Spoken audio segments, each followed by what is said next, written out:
Hello, I'm Dylan. And I'm Keon. And this is Josh Doctor, that podcast where we don't do anything special for the 250th episode, because this week we watched Into the Dalek. Written by Phil Ford and Stephen Moffat. Directed by Ben Wheatley. And aired on August 30th, 2014. So Phil Ford, as we just found out minutes ago, coming back for his second collaboration. And the only writes collaborations, apparently, for the show. One with Russell T, one with Moffat. He wouldn't be caught dead writing a Doctor Who script alone. He wouldn't be caught dead with that pen in his hand alone. Interesting that the two episodes he wrote feel more like Russell T and Stephen Moffat episodes than, like... Doesn't really feel like there's any Phil Ford in there, although I guess how would we really decide what Phil Ford is without... Phil Ford writes his stories with pen? I don't know. He probably types them up. Maybe he's one of those people who like always writes his stories the same way, kind of like how George R.R. Martin has like a DOS computer with WordPerfect on it to write his books in. Wow. People are like, man, it would really suck if that DOS computer went down. I hope he has backup somewhere. Where are you even going to find a technician to work on that DOS computer? I mean, I'm sure, like, as soon as he tweets, like, guys, my computer just died, like, somebody's going to donate a computer that he can work on to him. No, but, like, people are hoping he has backups because if that computer goes down, all that work is lost. Oh, yeah, it's true. You know how fast George R. R. Martin writes. Okay, it's all in here. I'm tapping my head. You're tapping your cranium. My skull. My gray matter. Really tapping at it. Anyway, Stephen Moffat apparently came up with the idea for the story when he was coming up with the idea when he watched Carnival of Monsters. No, when he was coming up with the idea for a Doctor Who video game. Oh boy. And that's it. That's it on production. It was filmed at a power station, actually. One more thing. It was filmed at a power station. Great. And Ben Wheatley wasn't available on the days they shot the Missy scenes, so Rachel Talalay, I think that's how you say her last name, but I probably butchered it, directed them for him. In what I think is her first directorial credit on the... Well, not, she wasn't credited, but her first directorial work on the show. Huh. Interesting. Because there is a Missy scene in this. Kind of didn't see it coming. I totally forgot it existed. I have a few things to say about that scene. But yeah, I think we're definitely getting into the era of the show now where there's a lot less production information. Yeah, it's just more recent, I think. And because of that, there's less that's come out where they, there's less opportunities for them to sit down and reminisce like, oh yeah, I did X, Y, and Z. Like 11th Doctor, once we got into the 12th Doctor, Moffat could sit down and be like, oh, this is how we did it during Matt Smith's era. Yeah. Because we do it differently now or whatever. Yeah, and for the bigger episodes like the Christmas specials and the season finales and stuff, the BBC usually puts out articles that detail the making of, but that's not for every episode, I've noticed. Right. So step up your game, BBC. We need to know how these shows are made. Do we really, though?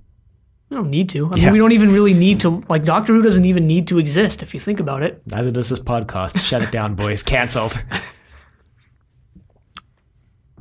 Canceled after making like 3 weeks worth of content. Pretty sure if you listened to every episode of ours back to back, it would take. Oh, that's what you meant. 2 weeks, almost 10 days. Well, just look on the Doctor Who Podcast Alliance. They have our full stats, whether we want them to or not. Well, we and do. We do, as we submitted our thing, but like, do we want to anymore? Yes. Yeah, I do. Not sure why that was even a question. Anyway, we begin with the Doctor. Why should we begin with Journey Blue and her brother screaming through space in a breaking down spaceship being attacked by Daleks? She's like, help, help, emergency, mayday, someone help. And then all of a sudden, Sean Connery now, all of a sudden she materializes on the TARDIS console room floor. The Doctor's holding coffee. Yeah, her brother died, by the way. Yeah, in this rocket ship. She's like, where's my brother? And he's like, was he the one sitting next to you? Like, oops. She pulls a gun on the Doctor and gives him an order, but the 12th Doctor, isn't taking in any I guess of this. 12th Doctor fashion, or what I assume is going to be like 12th Doctor fashion, is like, no, it's not how we do things around here. He's like, you got to do it right. And she's like, take me now. And he's like, no, do it right. And she's like, please take me back to the ship. And he's like, good. That's the big ship over there by the asteroid, right? Easy peasy. They land, and it's the Aristotle is the name of the ship. Yeah.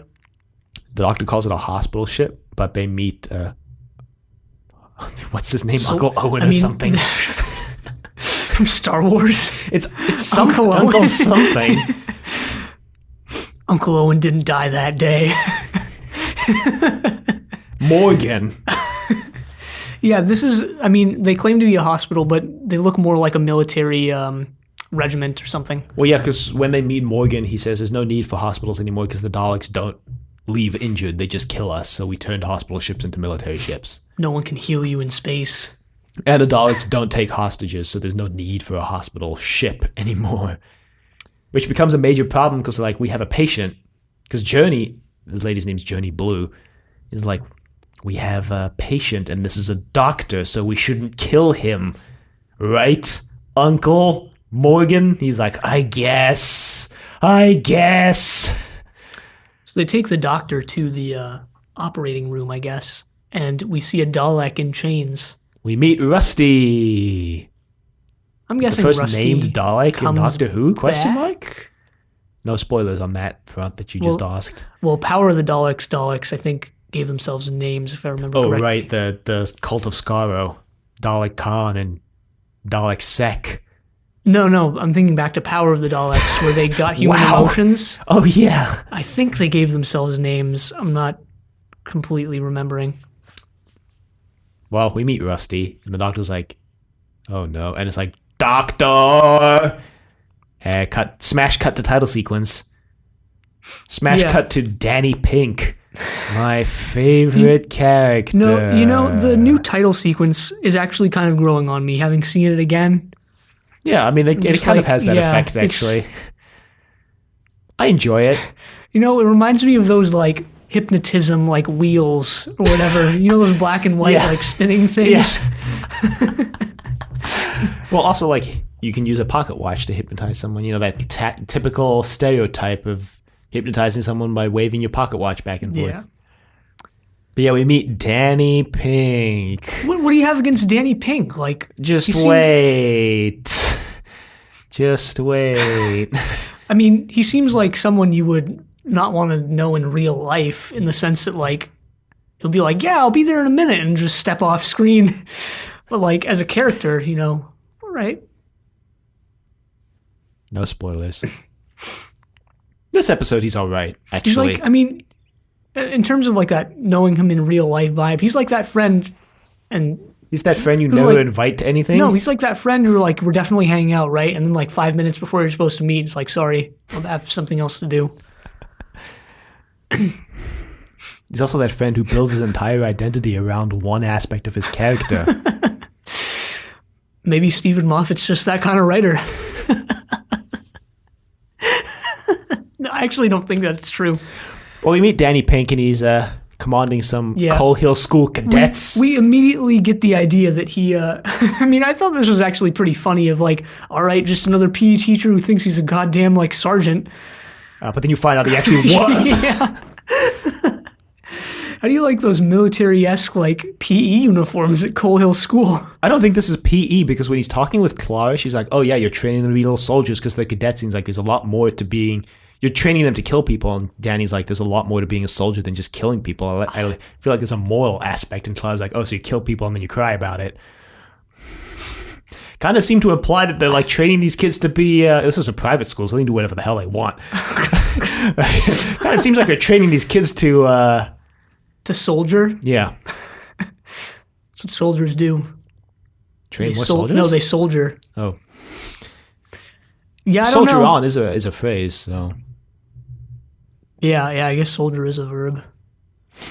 Although I don't know if it's used outside of that context of, like, the particle on, but whatever. I mean, yeah, I don't know. Like, now that you bring it up, like, this seems like PE, but maybe if you think about it more deeply, it's like, what's actually going on here? Is this a rogue faction within Coal Hill School? He's not only teaching them to be cadets, he's also a math teacher. Yeah.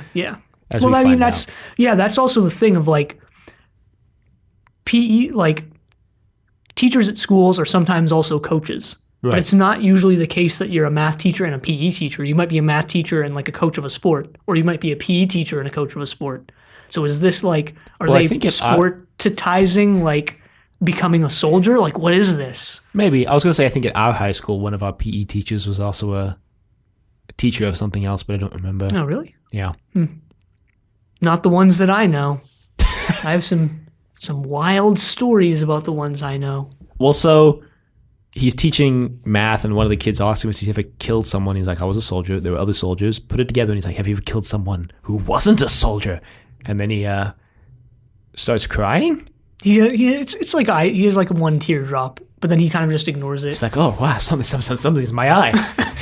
Someone's cutting onions. Is it raining? I'm okay. I mean, we're joking about it, but that really seems like the direction this character is going to go. And I don't know if that's going to be the case, but we also see in a scene right before this, we see the girl who told Clara to like just do it then or whatever. Yeah, Courtney Woods. Yeah, Courtney Woods. Yeah, this is a really weird scene because he goes into the office and I guess the secretary's like, what'd you do this weekend? He's like, oh, I read. And he's like, oh, yeah, I bet you did. He's like, yeah, I read a book. She's like, yeah, I know you did. He's like, yeah, I did. That's what I did. And she's like, yeah, I bet you did. I know your type. Courtney Woods is like, she wishes. And then he goes into, I guess, the teacher's lounge. Clara's there. Meets Clara. Clara's wearing a shirt with a bunch of eyes on it, which is really disconcerting. Too. Yeah, this is a very concerning shirt. Like, this is some, like... If you Carlton's see someone... Courage. No, I mean, if you see someone, like, wearing a shirt that looks like this, you might want to, Run. Yeah. But she meets Danny Pink. Kind of Danny weird, Ocean. because it kind of seems like she's been teaching at the school for a while, as has Danny, and they're just meeting now for the first time. I don't know how, like, schools work. It might be the case that you don't meet all your fellow teachers. I don't know. I guess. This is a small private school, though, where it looks like there's like 10 teachers tops. Is it that small, though? Looks like there's like 10 teachers tops. Big. Well, what we see on screen is only a minor indication of what's We see a much bigger scene. indication later this season, and again, it looks like there's like 10 teachers tops. Anyway, now begins the awkward and, like, quote, really wish this wasn't in the show, unquote, romance between Clara and Danny Pink. Just you wait.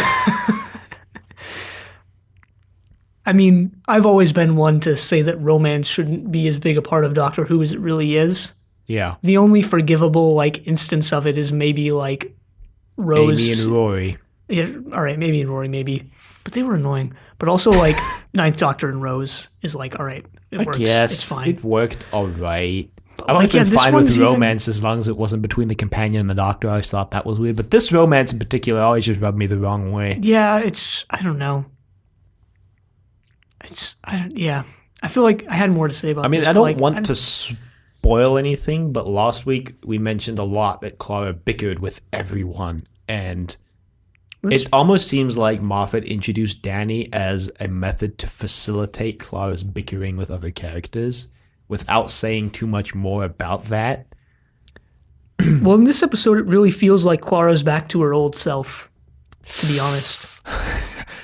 Well, hold on to that feeling. Oh, boy. She meets Danny, and we get this kind of, I think, interestingly edited scene where she like asks him if he's going to a, I guess, charity dinner, and then we cut to like him in his room. And he's like, "Oh yes, I wasn't planning to go before, but now I am because you're going to be there." And then it cuts back to him going, "Ah, no, sorry, I'm not going." Yeah, and they do the same thing later where we cut back to the Doctor finding out about Rusty in a similar way. Mm-hmm. And I gotta. It's just strange. I gotta wonder, would this have worked out either the same or better if it had just been totally linear? I don't think it really matters. Yeah, I don't think it matters. It didn't really bother me. I kind of liked it because then we cut back to her going, "Well, take me for a drink." Then he's like, cuts back to him in the room going, yeah, I'd love to. And then it cuts back to him in real life going, "Oh, sorry, I gotta go read." Then he just bangs his head against the table, and Clara's like, "Is that wooden noise your head or the table?" Boom, roasted. So they're about to go get a drink or whatever when the Doctor shows up. Well, so she Yeah, she told Danny that she'll pick him up later, so she's going to go home, and I guess she's going into the closet to have a moment. Oh, she told him. Okay, I thought he. Huh. Yeah, she said she'll pick him up, probably on that motorbike that I guess she owns. Yeah, yeah, that makes a lot more sense because what I thought the ending of this was like her and him about to go do whatever, and then he just just totally bails. Oh, no. That's what I thought that was.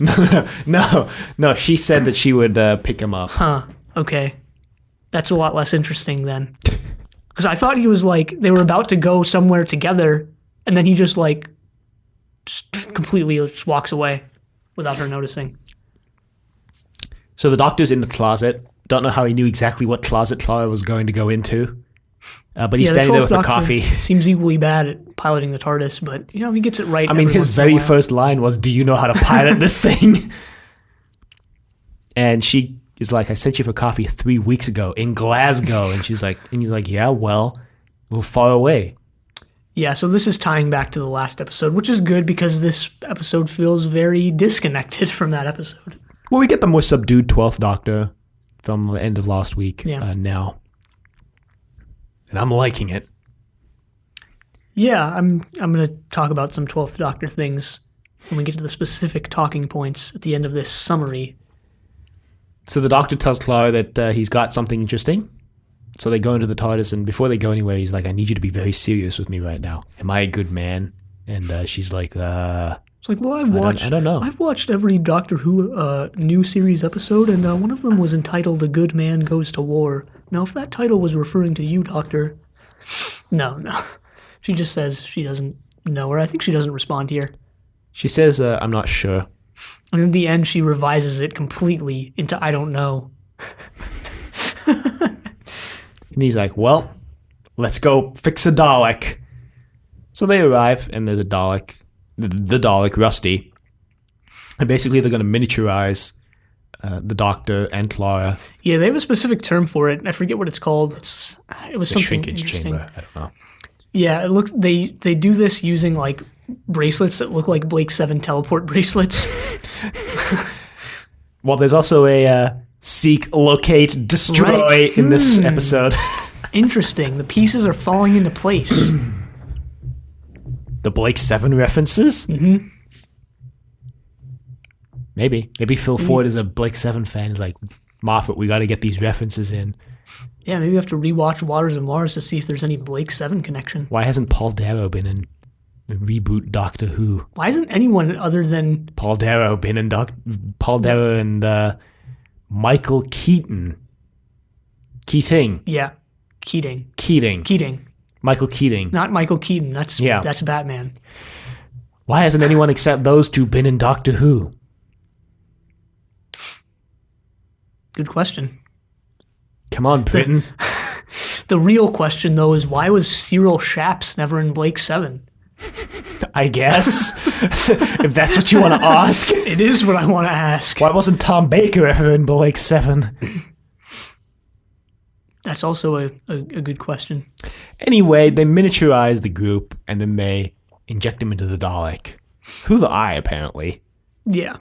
And as it turns out, the inside of the Dalek is filled with corridors that are just the right... That look a lot like that power station they filmed in. Yeah. Yeah.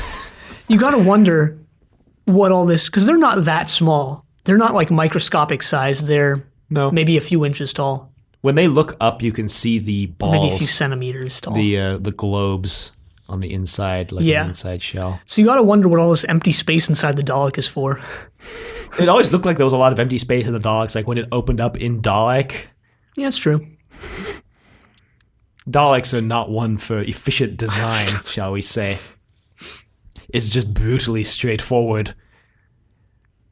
But this guy, Ross, shoots a grappling hook, and the Doctor's like, "Oh, great, you basically killed yourself now." And he's like, "Wait, what?" And he's like, "The Daleks are like humans, right? So there's going to be freaking Dalek antibodies, you fool."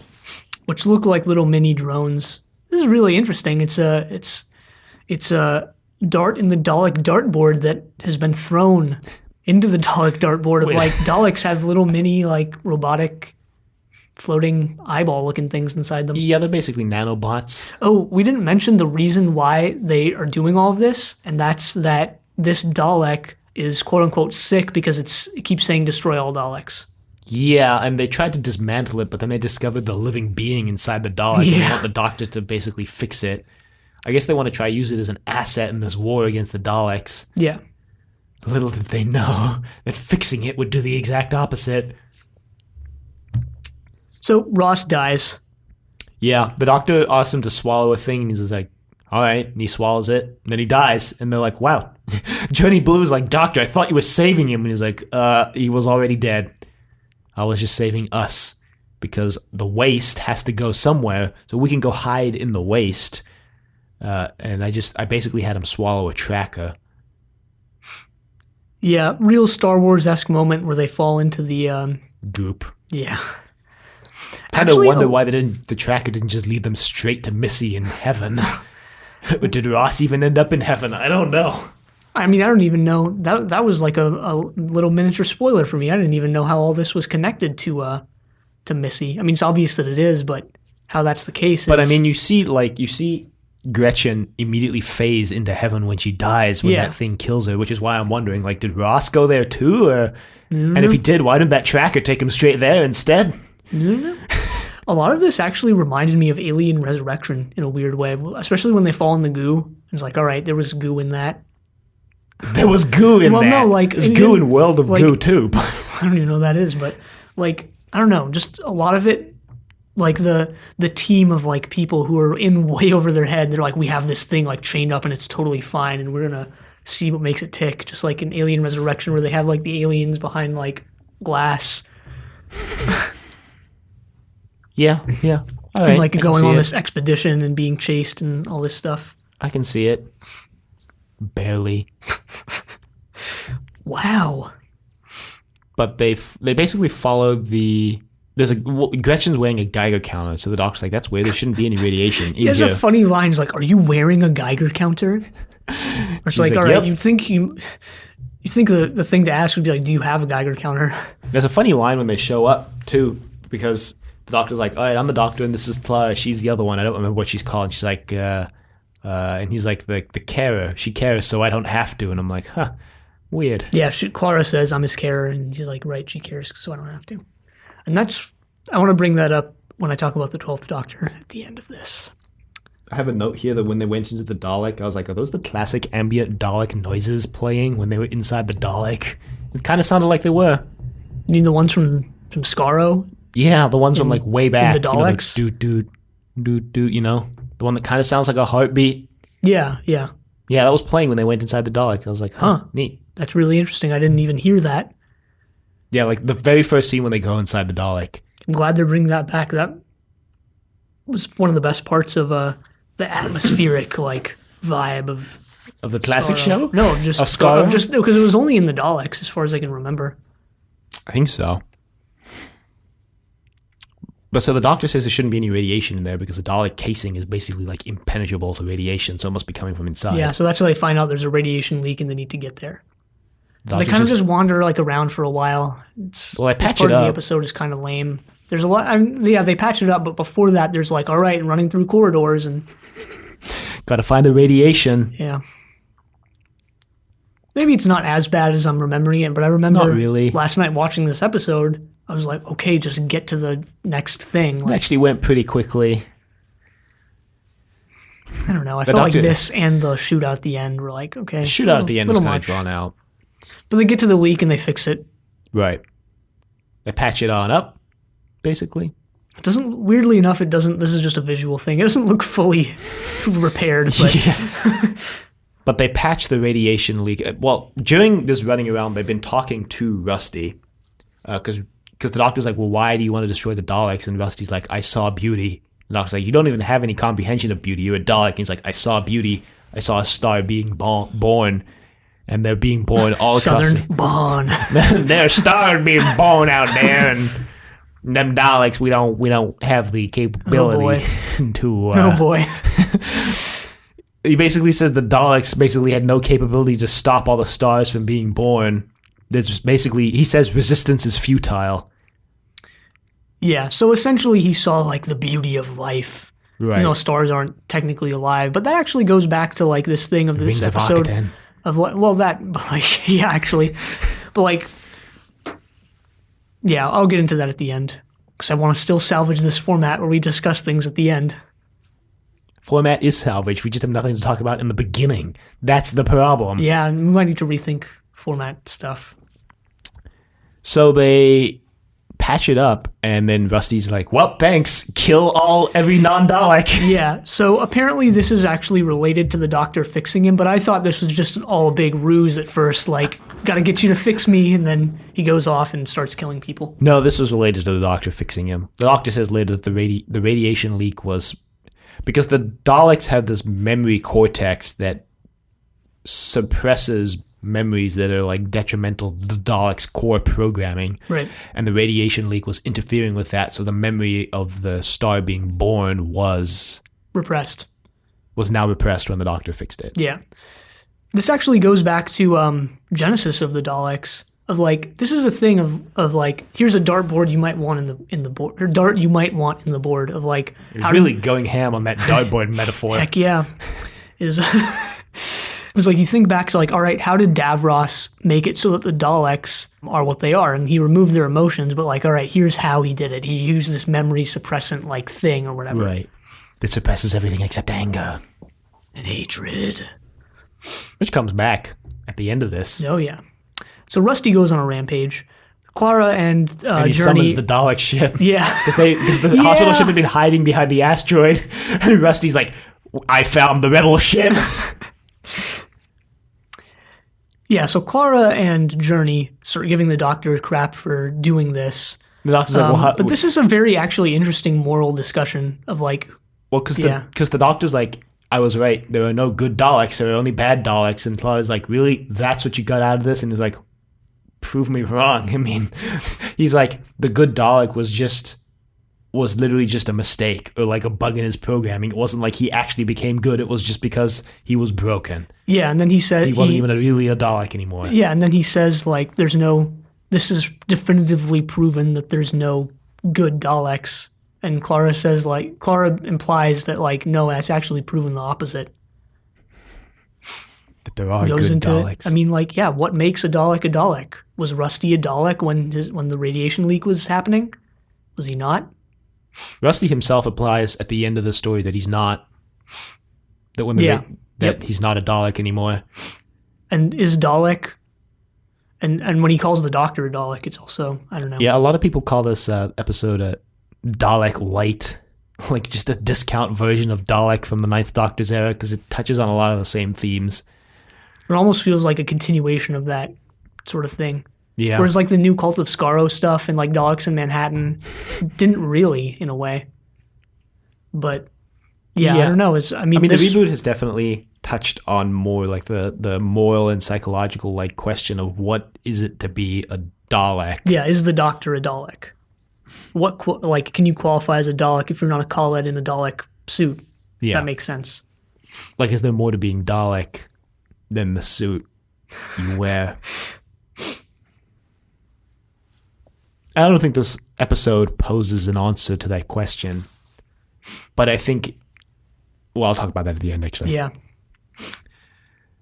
And then the Doctor's like, well, yeah, I guess you're right. I guess we can try and make it good again because it's either that or blow ourselves up. And, both of them end the same way for the people on the ship, that we stop the attack. But then one of those options, we don't die. So as they're discussing this, people are like non-miniaturized people are getting killed by Rusty and the rest of the invading force. No, like one of these options doesn't end in us dying, which is the one that doesn't blow this Dalek up from the inside. So the plan is to reactivate the memory of the son being born. Yeah. Then Gretchen's like, tell me, is he right? Can he do this? And Clara's like, or is he just mad? And Clara's like, well, usually he's both. Yeah, Clara, I mean, like I mentioned before, feels more like her old self, both in terms of, I guess, the negatives and the positives. Clara was always very indecisive in Series 7, mm-hmm. and it feels like that's back as part of her character. She doesn't really have an answer for Gretchen. She doesn't really have an answer for the Doctor. Right. But Gretchen decides to become a basically- sacrifice, I guess. Yeah, she sacrifices herself to use the grappling hook to get them up to the memory cortex so that Journey and Clara can get up there. This is where we get the Missy scene, where Right. Gretchen sort of fades into heaven. When she gets beamed or destroyed by the bots, the nanobots, the antibodies. antibodies. I felt this totally broke the flow of the scene. Oh yeah, me too. think- I was like completely taken out of it Yeah, when this occurred. I think they could have done what they did last week, which is have Gretchen reappear at the end of the episode with Missy. Or even like this week's scene is so short Yeah, it's true. that they could have even just gone without it this week. I guess, yeah. I know they want to put this thing in every episode to mirror season 8 and the Master being in every episode. I know that's what's happening. Is it though? Like 99% sure. I'm like 99% sure. Plot twist, it's the celestial toy maker. It's the Yeti. Plot twist, it's a Croton hologram. If Chris Chibnall brought back the Crotons, I would instantly declare it the greatest episode of Doctor Who ever to be made, even if it just sucked. I would just declare Chris Chibnall the God Emperor of Doctor Who if he brought back the Crotons. Saying it right now. I would calling do it right now. I would do the same if you just replaced the Crotons with Tagana. What about Coquillion? No, Pretty sure Coquillion was Coquillion always... died at the end of that episode. Pretty sure Tagana did too. They could still bring them back. They've done wackier things in the past. Yeah, but see, the Crotons. What you don't understand about Doctor Who history is the Crotons. We're behind it all. Now I'm gonna let you finish. But the Crotons were the greatest Doctor Who villains. To reference that now 12-year-old meme. One of the Oh, first Jesus. internet memes. Oh, God. So the Doctor, Clara and Journey are able to reactivate the memories, and the Doctor fiddles around with the cortex so that the memories don't get suppressed anymore. And then he shows Rusty his own mind. Rusty's like, I see beauty and creation and everything, and the beauty of life. And the Doctor's like, yes, good, hold on to that. And he's like, I also see anger and hate. Yes, that's good. Good. Do it. And the Doctor's like, no, what? Anger, hate, no. He says that there has to be something more, which basically, I guess, means that he knows that he has hatred of the Daleks. Yet he thinks Probably that, for good reason. Well, yeah, I mean, for sure. But he also thinks, he justifies it to himself of like, there's something behind this hatred that makes it justified. Whereas the Daleks are unjustified in their hate. Right. Because they just hate for hate's sake. Whereas the Doctor has seen the Daleks destroy millions of worlds, including his own. So Rusty goes on a rampage, but now he's killing all the Daleks. yeah. Yeah. We get some good scenes of Daleks being blown up. And That puts an end to it. well, we cut to the Doctor and Clara outside the Dalek, and Rusty's like, well, Journey's like, someone says, like, you saved us, but you don't seem like you're celebrating a victory. The Doctor says, you know, to Rusty, you looked inside me and all you saw was hate. You know, how can I consider that a victory? Yeah, I forget what Rusty says, but eventually he says that he says he's going to send a false signal to the ship to make them go away. Which they did, and then he says he's got to go back to the Daleks because his mission isn't complete because he's got to destroy all Daleks. But he also says that he doesn't consider himself a Dalek anymore, but he does consider the Doctor a Dalek. Well, yeah, because there's this, like, really clever wordplay off the word good here, because the Doctor says, you know, we made a good Dalek. Good meaning, like, Right. opposite of evil. But then Rusty says, I'm not a good Dalek, you're a good Dalek, being, like, good in the sense that, like, the Doctor is Would make a good, yeah. yeah, he would make a good Dalek. Yeah. Which I thought was really clever, actually. Yeah, I did as well.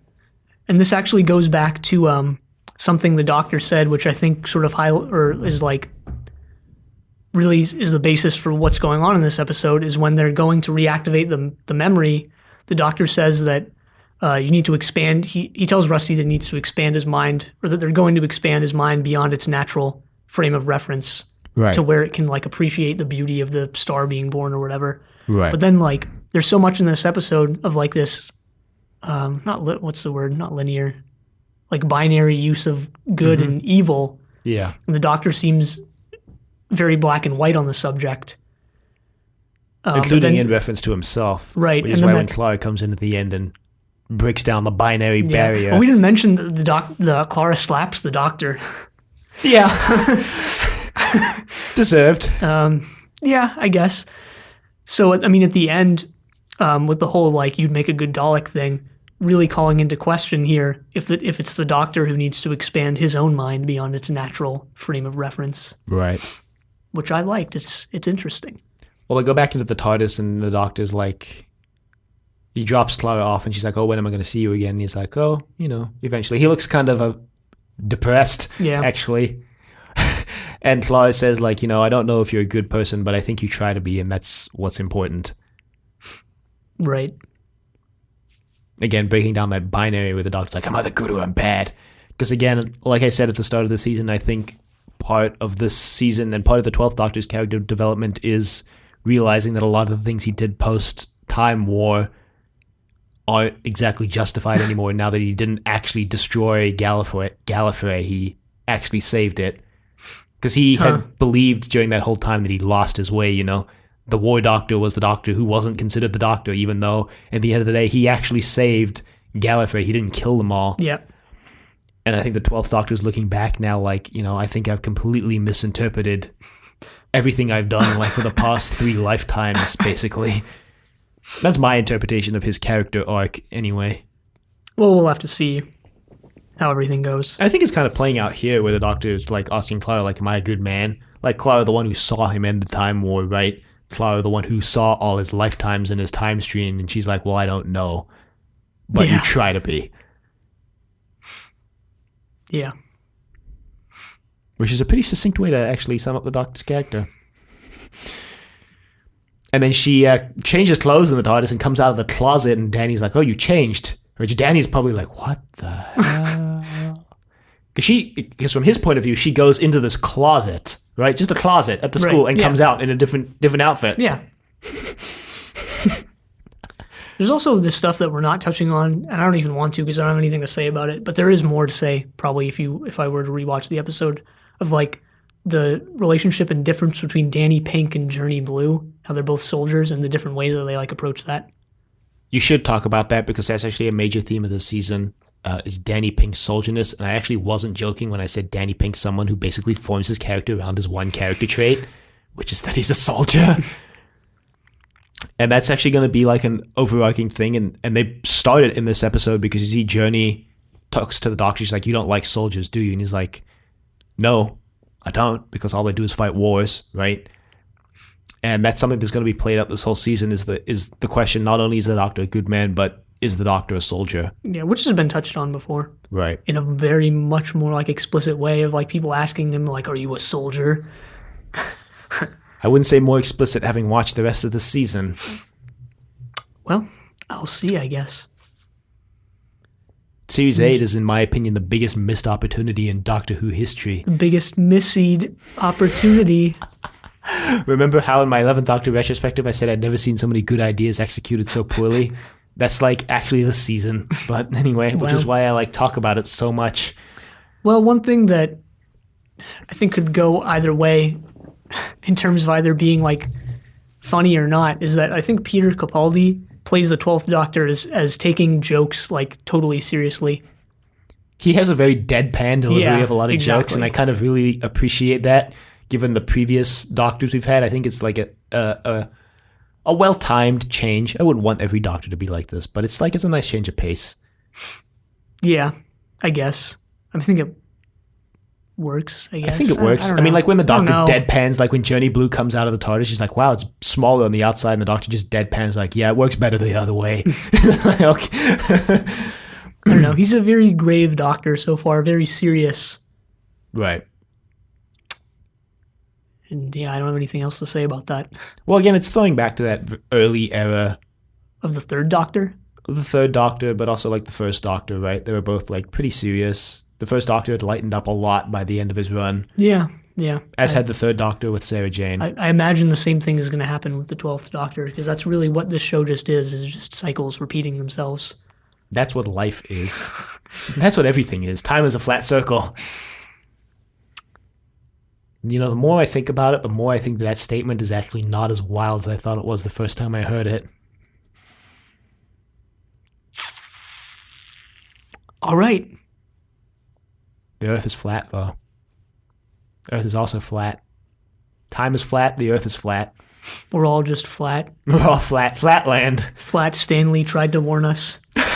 Anyway, I'm out of things to say about this. Yeah, me too. I liked it. Wasn't great. It Wasn't bad, but liked it. I hope that's not going to become a trend for this season. I know I said it last week, but this one too is just another one in the pile. Well, I guess we'll see. On that note, you can email us at thedoctor@decadavegetable.com. Questions, comments, concerns, angry rants, love letters, your thoughts on the Daleks.